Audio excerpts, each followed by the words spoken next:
line is so racist.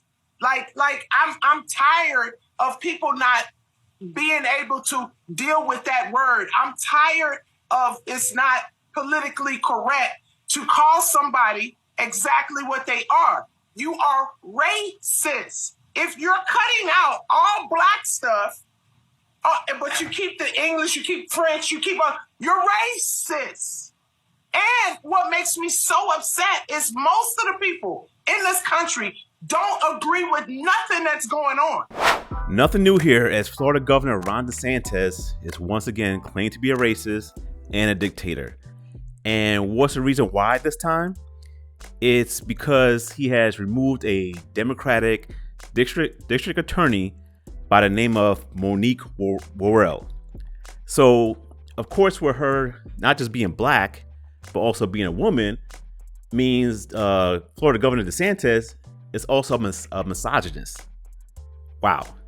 I'll tell you, about 5 years ago, I never knew what a misogynist meant. But nowadays, the word is just used way too often. You know, I need someone to explain to me how disagreeing with the way someone does that job and then fire them for doing that has anything to do about racism or misogyny.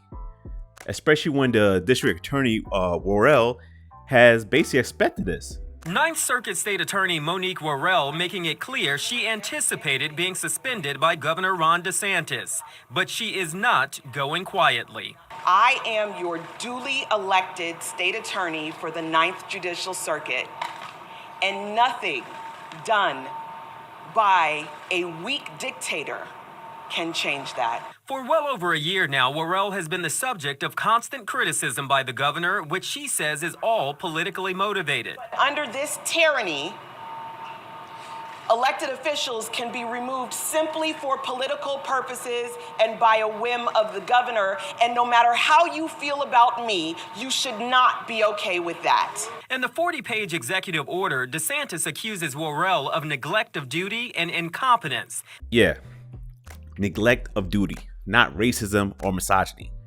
But of course, those are two weapons that can be used against Governor DeSantis in this particular situation. You know, unlike last year when DeSantis did a similar thing to another district attorney in his state by the name of Andrew Warren. So District Attorney Warren was removed last year because he would not enforce restrictions on abortion and gender therapy. You know, two very important issues the governor was adamant about, you know, being litigated correctly in Florida, you know, where abortion is allowed after 6 weeks and there is a ban on gender affirming care for children, which means if a child suffers from gender dysphoria, they will still receive psychological support, but they cannot be put on, you know, puberty blockers or receive gender reassignment surgery, which in my opinion, you know, is how it should be. I mean, if a child wants to transition, then they can do that as an adult. But when they're of age to make the decision for themselves. Now, the abortion issue, that can be debatable to a degree, but just think about it. The audacity of these district attorneys to believe that they can just adjudicate, well, not adjudicate since they're not judges, but to not file charges in accordance with the laws of their state, but based upon their own opinion of the situation at hand. That's ludicrous to think about that. And looking into DA's Worrell's past, I see that she received endorsements from Bernie Sanders and Kamala Harris, you know, two very liberal politicians that supported her focus on criminal justice reform. And prior to becoming the DA in Florida, she was a chief legal officer for the rapper Meek Mill, you know, his Reform Alliance, which is basically a criminal reform group. You know, what it does, it promotes changes in probation and parole laws, which has some legitimacy because, yes, some people are, you know, judged incorrectly, you know, unfairly, and sometimes harshly by the laws of the land. But it's still a bit suspicious when a person who becomes a district attorney is most notably known for making laws lenient on criminals.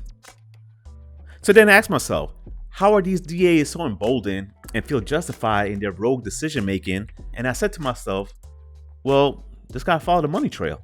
I don't know if you ever met George Soros, but you and Andrew Warren. He's not directing your moves. Yeah, so not at all. So yourself and Andrew Warren did receive campaign help from a committee that got money. The campaign got money from them, but I used to work for America Coming Together.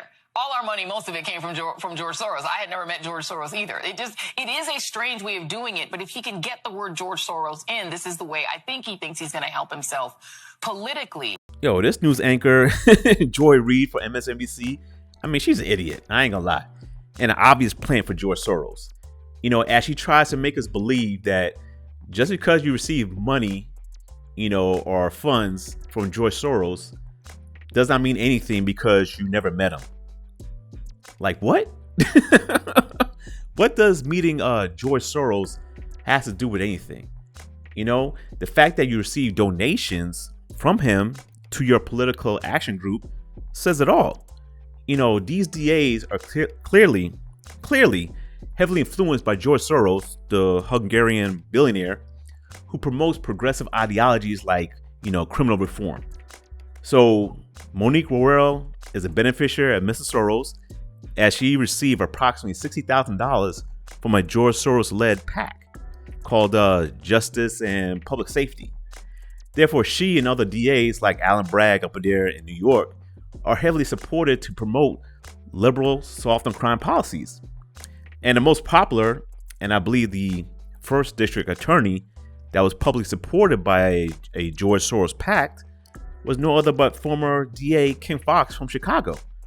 And just look at what's going on in Chicago. I mean, that should tell you all you need to know about what happens when soft on crime policies are enforced.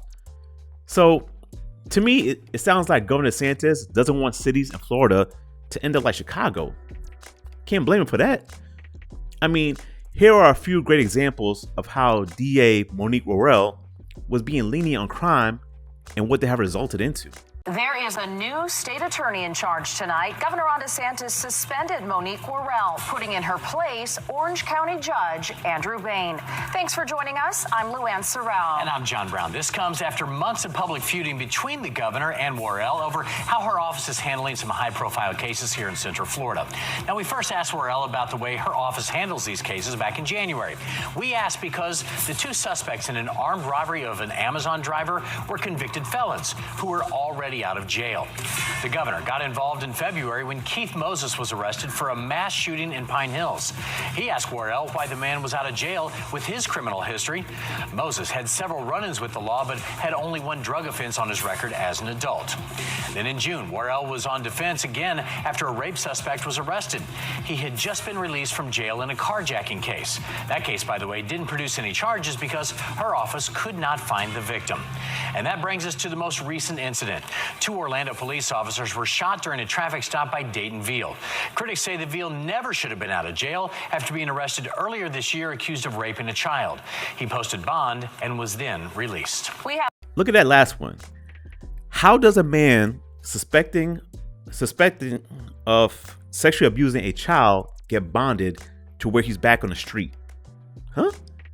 And looking further into his criminal's past, Dayton Veal, prior to the alleged sexual assault, he was serving probation for crimes he committed in Georgia.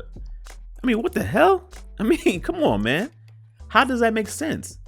But apparently it only makes sense when you have a left-leaning liberal DA who is just there to promote a progressive soft on crime agenda, you know, that in the long run hurt law-abiding citizens, especially black people.